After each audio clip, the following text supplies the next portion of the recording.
বিসমিল্লাহির রহমানির রহিম। জাতীয় নেতৃবৃন্দ, প্রিয় উপস্থিত ভাইরা, আসসালামু আলাইকুম।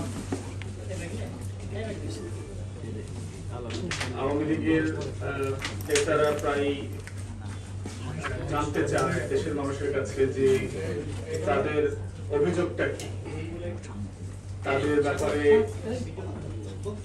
তাদেরকে মানুষ অপছন্দ করে কেন, অথবা বিএনপির নেতারা কেন তাদের বিরুদ্ধে খুব বেশি কথা বলে।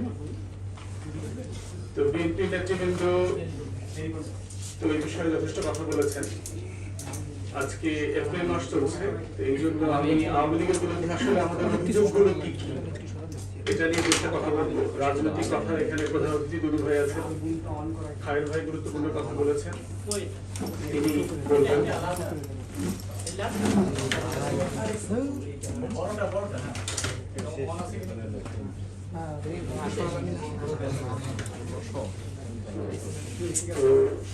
বাংলাদেশের স্বাধীনতা যুদ্ধের একটা গুরুত্বপূর্ণ মাইলস্টোন ছিল শহীদ প্রেসিডেন্টের বিদ্রোহের যে ঘোষণা, যেটা বলেছেন। তৃতীয় একটা গুরুত্বপূর্ণ মাইলস্টোন হচ্ছে এপ্রিল মাসে আমাদের যে কলকাতায় অস্থায়ী প্রবাসী সরকার গঠিত হয় এবং এই গঠিত হওয়ার পরে তারা যে ঘোষণাপত্রটা পাঠ করে। আজকের এপ্রিল মাস চলছে, 10 তারিখে হচ্ছে এই ঘোষণাপত্র এবং এই প্রবাসী সরকার দায়িত্ব নেয় অফিসিয়ালি 1971-এর 10 এপ্রিল, এবং ওই দিনকারই একটা ঘোষণাপত্র প্রস্তুত করা হয়। সেই ঘোষণাপত্রটা ইংরেজিতে লেখেন হচ্ছে আমাদের সুপ্রিম কোর্টের আইনজীবী ব্যারিস্টার আমিনুল ইসলাম সাহেব। এটা পরবর্তীতে বাকশালের এবং আওয়ামী লীগের যে শিক্ষামন্ত্রী ছিলেন অধ্যাপক ইউসুফ আলী সাহেব, উনি এটা পাঠ করেন। ইউসুফ আলী সাহেব ইংরেজি পড়তে পারতেন না খুব ভালো, এই জন্য যেটা করা হয়েছে ওই দিনকার 17 এপ্রিলে ওটা বাংলাতে হাতে লিখে দেওয়া হয়। তো উনি তখন এটা বাংলাতে এই ঘোষণাপত্রটা পাঠ করেন। এখন যেহেতু এই রাষ্ট্রটা অফিসিয়ালি গঠিত হয়েছে এই 17 এপ্রিলের যে পঠিত ঘোষণাপত্র, এই ঘোষণাপত্রের উপরে ভিত্তি করে আমাদেরকে এখন আওয়ামী লীগের বিরুদ্ধে যদি কোনো অভিযোগ চার্জশিট দিতে হয়, তাকে এটার ভিত্তিতে দিতে হবে। তো অভিযোগগুলো কি কি আসলে? আমরা কেন আওয়ামী লীগকে একটা অবৈধ, অনির্বাচিত, অনাকাঙ্ক্ষিত, দখলদার সরকার বলি? কেন আমরা আওয়ামী লীগকে হানাদার, আলবদর, রাজাকার বলতেছি?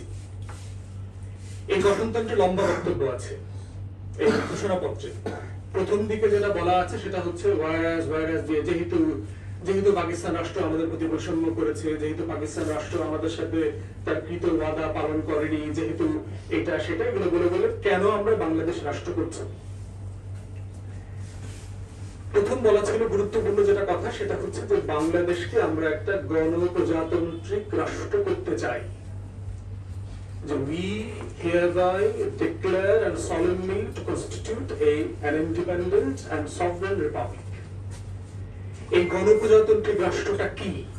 গণপ্রজাতান্ত্রিক রাষ্ট্র হচ্ছে যে রাষ্ট্রটা জনগণের কথায়, জনগণের পরামর্শে, জনগণের ভোটে, জনগণের সিদ্ধান্তে, জনগণের ম্যান্ডেটে চলবে।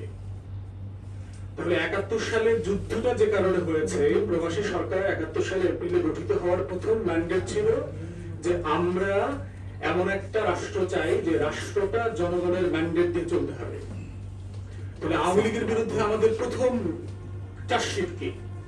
এই জাতির পক্ষ থেকে আমাদের প্রথম চার্জশিট হচ্ছে যে আওয়ামী লীগ এই রাষ্ট্রটাকে গণপ্রজাতন্ত্র না করে এটাকে রাজতন্ত্রে রূপান্তর করেছে। এটা এখন এক পরিবার এবং এক ব্যক্তির মানে শাসনের রাজ্যে পরিণত হয়েছে। এবং দেখেন, আমরা যেটা বারবার বলেছি যে এই সরকার অবৈধভাবে 2008 সালের একটা পাতানো নির্বাচন, যদিও এটা বিএনপি মোটামুটি দেশের স্বার্থে মেনে নিয়েছে, কিন্তু এটা একটা পাতানো, মানে এটা আমরা বিভিন্ন বই থেকে, প্রণব মুখার্জির কোয়ালিশন ইয়ার্স থেকে আমরা দেখেছি, একটা পাতানো নির্বাচন ছিল। বিএনপি কে যে কোনো মূল্যে 100 সিটে হারাইতে হবে, এইরকম নির্দেশনা 111 সরকারের ছিল। এবং এই ব্যাপারে তথ্য প্রমাণ দলিল সরকার যখন পরিবর্তন হবে আপনারা একবারে পাবলিকলি জানবেন। আমরা দুদু ভাইকে বলছি, আপনারা যদি সরকার গঠন করেন তখন এটা একটা পাবলিক কমিশন করবেন, কর্মকর্তারা এসে, সেনাবাহিনী এবং আমরা এসে সেখানে এভিডেন্স দেবে যে কিভাবে বিএনপি কে 100 সিটে হারানো হয়েছে। দ্বিতীয় অভিযোগ কি? যুদ্ধের আহ্বান জানানো হয়েছিল সেই ঘোষণাপত্রে। এখানে বলা হয়েছিল যে to defend the honour and dignity of the people, যে এই জাতির সম্মান মর্যাদা এটা রক্ষা করবার জন্য আমাদের সশস্ত্র যুদ্ধ করতে হবে। এখন দ্বিতীয় চার্জশিট হচ্ছে আওয়ামী লীগের বিরুদ্ধে, যে আওয়ামী লীগ গত 15-16 বছরে এই জাতির সম্মান মর্যাদা যা যা রক্ষা করবার জন্য যুদ্ধ হয়েছিল তার প্রত্যেকটা ভুলুণ্ঠিত করেছে। সম্মান মর্যাদার জায়গাগুলো কিসের ভিত্তিতে আমরা নির্ণয় করবো যে আমাদের মর্যাদা আমাদের সম্মান কিভাবে নষ্ট হয়েছে? একটা বিষয় হলো যে দেখেন যে পৃথিবীতে বিভিন্ন বিষয়ে ইন্ডেক্স করা হয়, যে একটা রাষ্ট্রে গণতন্ত্রের অবস্থা কি, একটা রাষ্ট্রে মানবাধিকারের অবস্থা কি, একটা রাষ্ট্রে গণমাধ্যমের স্বাধীনতার অবস্থা কি, একটা রাষ্ট্রে মানুষ কতটা সুখী খুশি, একটা রাষ্ট্রের দারিদ্রতার অবস্থা কি, আর্থিক সচ্ছলতার অবস্থা কি, একটা রাষ্ট্রে মতামত প্রকাশের স্বাধীনতা আছে কিনা, মানুষ মন খুলে গণতান্ত্রিক পরিবেশে ভোট দিতে পারে কিনা, এরকম অনেকগুলো সূচক আছে। এই প্রত্যেকটা সূচকে বাংলাদেশ গত 15 বছরে তলানিতে গিয়ে ঠেকেছে। ইভেন এমনও হয়েছে, আপনারা যারা 2 সপ্তাহ আগে দেখেছেন জাতিসংঘের যে ওয়ার্ল্ড হ্যাপিনেস রিপোর্ট বের হয়েছে, সেখানে গত বছরে আমরা 118তে ছিলাম 145টা দেশের মধ্যে, এই বছর আমরা 129তম রাষ্ট্রে পরিণত হয়েছি। আমাদের 11 ধাপ অবনতি হয়েছে। বারবার আমাদের থেকে ভালো অবস্থায় আছে যে রাষ্ট্রে এখন যুদ্ধ চলছে। তবে যে রাষ্ট্রের মানুষ 2 বেলা পেট করে খেতে পারছে না, আওয়ামী লীগ যখন দেশে ক্ষমতায় এসছে তখন এখানে দারিদ্র সীমার নিচে বাস করে এমন মানুষের সংখ্যা ছিল 28-27%। এখন সেটা ন্যূনতম 77 থেকে 78% পরিণত হয়েছে, ন্যূনতম। বিবিএস এর সার্ভে যদি কেউ ভালোভাবে স্টাডি করে, সরকারের মিথ্যাচারের যে সার্ভে পরিসংখ্যানগুলো, এর যদি কেউ দেখে 4.5 কোটি পরিবার ঋণ করে বাজার করছে। এটার মানে হচ্ছে দেশের ন্যূনতম 11 থেকে 12 কোটি মানুষের দুবেলা পেট করে খাবার মতো বাস্তবতা বাংলাদেশে নাই। অতএব একটা রাষ্ট্রের জনগণের অনার সম্মান মর্যাদা কিভাবে থাকে?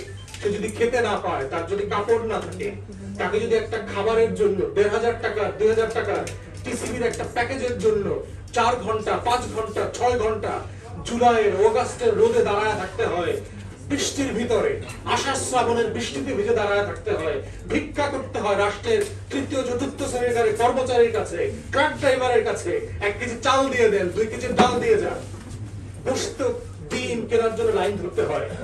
এটার মধ্যে কোনো স্বাধীনতার সেই ঘোষণাপত্রের যে সম্মান মর্যাদা যে ওয়াদা দেওয়া ছিল তার কিছু নাই। এখানে সবকিছু ভুলুণ্ঠিত করে দিয়েছে এই রাষ্ট্র।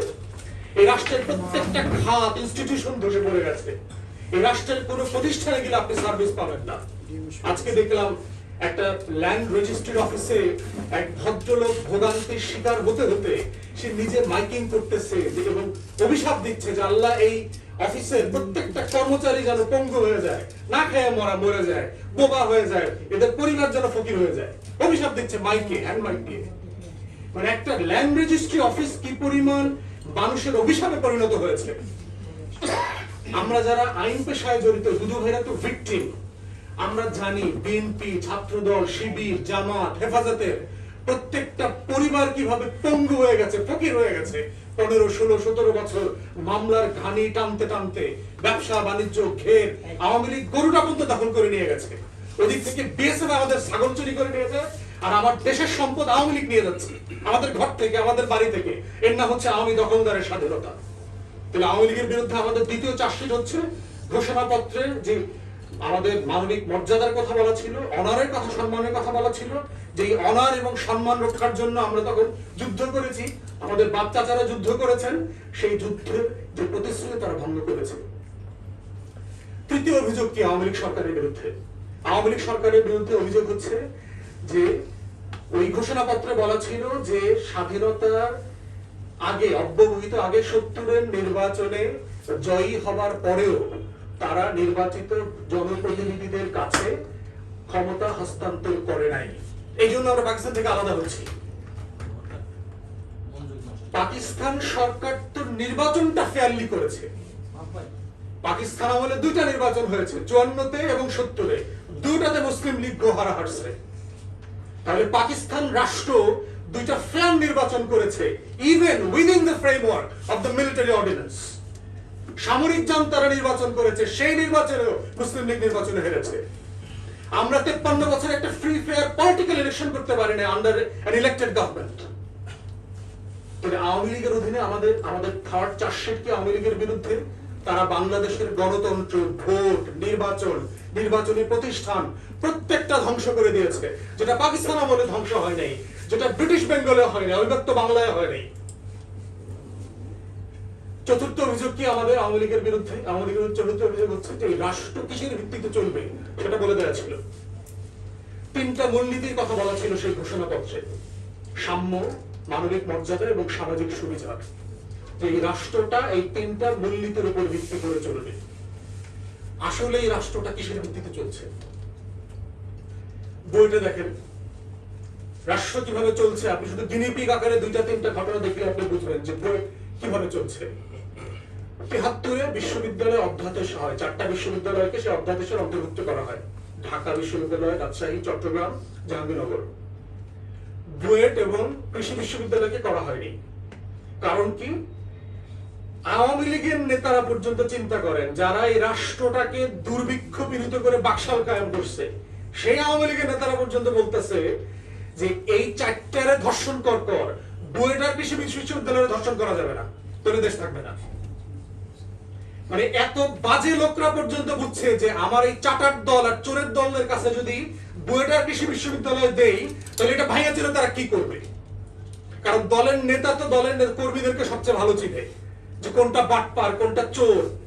এই এমন দলের নেতা সেটা পাবলিকলি বলতে বাধ্য হয়েছে যে চাটার দল সব চাইনা খাইতেছে, কম্বল চোরের দল। এর থেকে বড় স্বীকৃতি তো আর লাগবে না। তবে সেই নেতা পর্যন্ত বলতেছে যে বুয়েট আর কৃষি বিশ্ববিদ্যালয়কে এই অধ্যাদেশের অধীনস্থ করার দরকার নাই, এখানে ছাত্র শিক্ষকতা ওপেন রাজনীতি দরকার নাই, লেট ইট বি প্রফেশনাল। সেই বিশ্ববিদ্যালয় দেখেন আজকে ছাত্রলীগ দখল করা শুরু করেছে। এবং এটা আমরা পরিষ্কার করে বলতে চাই, আমরা যারা ভিতরে খোঁজ খবর জানি কিছুটা, এটা শুধুমাত্র ছাত্রলীগের গুন্ডামি অংশ না। এর পিছনে বাংলাদেশের একটা ব্যবস্থা, শিক্ষা ব্যবস্থা, আমাদের তো টোটাল সিস্টেম তো ফেল করেছে। ইঞ্জিনিয়ারিং ইউনিভার্সিটিতে কিছু পড়াশোনা ছিল, আমাদের কৃষি বিশ্ববিদ্যালয়ে কিছু পড়াশোনা আছে, টেকনিক্যাল এডুকেশন যদি বলি। আমাদের পাবলিক ইউনিভার্সিটিতে একদম বস্তা পচা ডাকাতদের গ্রামে পরিণত হয়েছে, ঘরে পরিণত হয়েছে। না আছে পড়াশোনা, না আছে এখানে স্বাধীনতা, কিছুই নাই। এই 2টা প্রতিষ্ঠানকে তারা ধ্বংস করে দেবে। এখন ধ্বংস করে দিলে বেনিফিটটা কি হবে দেখেন। অলরেডি আমাদের ইঞ্জিনিয়ার কিন্তু প্রচুর ইম্পোর্ট করতে হয়। আপনারা যারা টেকনিক্যাল খোঁজ খবর রাখেন, আমাদের অলমোস্ট সব প্রজেক্টে চায়না থেকে, ফিলিপিন থেকে, থাইল্যান্ড থেকে, আমরা যেহেতু লয়ার, প্রচুর বিদেশি ইঞ্জিনিয়ারদের এখানে ওয়ার্ক পারমিটের অ্যাপ্লিকেশন আমাদেরকে ডিল করতে হয়। আমরা দেখেছি বিডা এগুলো ডিল করতেছে, হাজার হাজার ইঞ্জিনিয়ার এখানে কাজ করতেছে, হাজার হাজার। বুয়েট যদি শেষ করে দেওয়া যায়, তাহলে মোটামুটি বাংলাদেশের টেকনিক্যাল সাইড, আমাদের যে স্ট্রাকচারাল ডেভেলপমেন্টটা হয়েছে, এটা পড়ে যাবে। এরপর দেখবে কৃষি বিশ্ববিদ্যালয় ধরবে, বাহির থেকে কৃষিবিদ আনবে। অলরেডি বাংলাদেশের বিভিন্ন জায়গাতে ভারতের ডাক্তারদেরকে আনবার প্রশাসনিক অনুমোদন চলছে ব্যাপক হারে। রাজারবাগের পুলিশ হাসপাতালে, সিএমএইচে, অ্যাপোলোতে, এখানে সেখানে। কারণ আপনার প্রত্যেকটা সিস্টেম যদি ফেল করে দেওয়া যায়, তাহলে রাষ্ট্র বেকার হয়ে যাবে, রাষ্ট্র থাকবে না। তাহলে বুয়েটে ছাত্রলীগ যেটা করছে সেটা কি? সেটা হচ্ছে সিম্পলি একটা দখলদার, আওয়ামী হানাদার, আওয়ামী রাজাকার, আওয়ামী আলমাদরদের নতুন প্রজেক্ট। রাষ্ট্রের প্রত্যেকটা প্রতিষ্ঠান ধ্বংস করে দেবে একে একে একে একে। তখন হবে কি, আপনারা আপনাদের ছেলেমেয়েরা শুধু হোলি খেলবে রমজান মাসে, রঙের উৎসব খেলবে রমজান মাসে, দেখবেন খালি আনন্দ করবে আর আল্লাহর কাছে বলবে যে আল্লাহ রমজান মাসে কেন এটা করলো, এটা অন্য দিনে করতে পারলো না, রোজাটা কেন এই মাসে আসলো। আপনার ছেলেমেয়েরা তখন এইসব দোয়া করবে। এই হচ্ছে বাংলাদেশ, ধর্ম যার যার, উৎসব সবার। আমি আমাদের সকাল এই প্রগতিশীল সেকুলার বাঙ্গুদেরকে অনুরোধ করতেছি, আগামী কোরবানের অগ্রিম দাওয়াত দিয়ে দিলাম সবাই রে, সার্বজনীন দাওয়াত। সকালে ঈদের নামাজ পড়া গরু কোরবানিতে শামিল হইবা, বিকালে সবার সাথে গরু গোশত খাইতে হইব আমগর। তখন বুঝবো যে ধর্ম যার যার, উৎসব সবার, কিনা প্রমাণ করতে হইব এই বাঙ্গু সেকুলারদেরকে। খালি মুসলমানদের উৎসব আসলে আমাদেরকে এটা বুঝাও, মুসলমান ছেলেমেয়েদেরকে এটা বুঝাও যে হোলি খেলা, রঙের উৎসব করা যাবে। সবাই যদি সার্বজনীন হয় সবাই বুঝাও, দেখি আসো কিনা। আশুরার রাতে আমাদের সাথে শোক মিছিল করো, আমাদের আমাদের আশুরার সময় রোজা রাখো, 2 দিন 3 দিন করে রোজা রাখো, আমাদের উৎসবে শামিল হও, শবে বরাতের ইবাদতে শামিল হও, দেখো ইবাদত উৎসব কিনা, সার্বজনীন কিনা। সেটা তো সার্বজনীন হইতেছে না। খালি হিন্দুর উৎসবে অংশগ্রহণ করে মুসলমানের বাচ্চাদেরকে প্রমাণ করতে হবে তারা অসাম্প্রদায়িক, তারা সার্বজনীন, এবং না করলে আবার আমাদের সমালোচনা স্বীকার করতে হবে যে আমরা নাকি উদার না, আমরা নাকি ডেমোক্রেট না, এটা না সেটা না। তাহলে আওয়ামী লীগের বিরুদ্ধে 4টা চার্জশিট দিলাম। If I can carry on, I can go on for hours. এই চার্জশিটের শেষ নাই। আওয়ামী লীগ বাংলাদেশের একটা অভিশপ্ত রাজনৈতিক দল, এর আগে আমি এটা বলেছি। পলাশীর দিবসে এই দলের জন্ম হয়েছে। আওয়ামী লীগের পরতে পরতে হচ্ছে অভিশপ্ততা লেগে আছে। যারা আওয়ামী লীগের ইতিহাস জানেন পড়বেন দয়া করে। আওয়ামী লীগ একটা অভিশপ্ত রাজনৈতিক দল, সে যেখানে হাত দেয় ঘুণ পোকার মতো সেটা ভেঙে চলে যায়। সে যে দালানে হাত দেবে সেই দালানের কাঠ খোট পর্যন্ত ভেঙে যাবে। সে কলেজ বিশ্ববিদ্যালয়ে যেটাতে হাত দেবে সেটা ভেঙে যাবে। সে যে প্রতিষ্ঠানে হাত দেবে সেই প্রতিষ্ঠানের সার্ভিস কলাপস করবে। সে যে খাদ্যশস্যে হাত দেবে সেই খাদ্যশস্য পর্যন্ত দেখবেন ওই বছর ড্রপ করবে, ফলন ভালো হবে না। সে যেখানে হাত দেবে সেখানে ঘুণ পোকার মতো সেটা খেয়ে ফেলবে। তাই দেশ বাঁচাও মানুষ বাঁচাও আন্দোলনকে আজকে ধন্যবাদ দিচ্ছি। এটা শহীদ প্রেসিডেন্টের স্লোগান, এটা চেয়ারপারসনের স্লোগান, এটা 20 কোটি মানুষের স্বাধীনতাকামী মানুষের স্লোগান। অতএব এটাই হচ্ছে স্বাধীনতার স্লোগান, এবং এটা 20 কোটি মানুষের স্লোগান হইতে হবে। দলের কাছে কোন রাষ্ট্রের কাছে এখন জিম্মি হওয়ার ব্যাপার নাই। 20 কোটি মানুষের স্বাধীনতার লড়াই। অপশন খুবই পরিষ্কার। আপনি কৃতদাস থাকবেন, দাস দাসের জীবন যাপন করবেন, আপনি পশু পাখি বিড়ালের মতো কুকুরের মতো বাঁচবেন, না সিংহের মতো লড়াই করে রক্ত দিয়ে বাঁচবেন। বুয়েটের ছেলে মেয়েদেরকে বলছি, যেই বুয়েটে আবরার স্বাধীনতা সার্বভৌমত্বের পক্ষে স্ট্যাটাস দিয়ে জীবন দিয়েছে, ওই বুয়েট কিন্তু পলাশীর প্রান্তরে পরিণত হয়েছে। অতএব বুয়েটের ছেলে মেয়েদেরকে সিদ্ধান্ত নিতে হবে, তোমরা কি 2024 সালে মির্জাফরি করবা, রায়দুল্লাহ বা জগৎ শেঠের মতো স্বাধীনতার সাথে বেইমানি করবা, নাকি সিরাজউদ্দৌলার মতো জীবন দিয়ে প্রমাণ করবা, আবরারের মতো জীবন দিয়ে প্রমাণ করবা যে আমরা রক্ত দিব, জীবন দিব, ক্যারিয়ার স্যাক্রিফাইস হবে, তারপর স্বাধীনতা সার্বভৌমত্বের ব্যাপারে কোনো কম্প্রোমাইজ আমরা করব না, করব না এবং করব না। এই শপথ যদি নিতে পারো, সেদিন বুয়েটের ছেলে মেয়েদের সাথে বাংলাদেশের লক্ষ লক্ষ মানুষ রাস্তায় নেমে আসবে। তোমাদেরকে প্রমাণ করতে হবে যে তোমরা সেলফিশের কারণে করছো না, তোমাদের নিজস্ব ব্যক্তি স্বার্থের জন্য করছো না, তোমরা দেশের জন্য করছো। এই বৃহত্তর স্বার্থ না থাকলে বুয়েটের এই আন্দোলনের সাথে সারা দেশের মানুষের একাত্মতা তৈরি হবে না। এটাই বাস্তবতা। সবাইকে অসংখ্য ধন্যবাদ। আসসালামু আলাইকুম।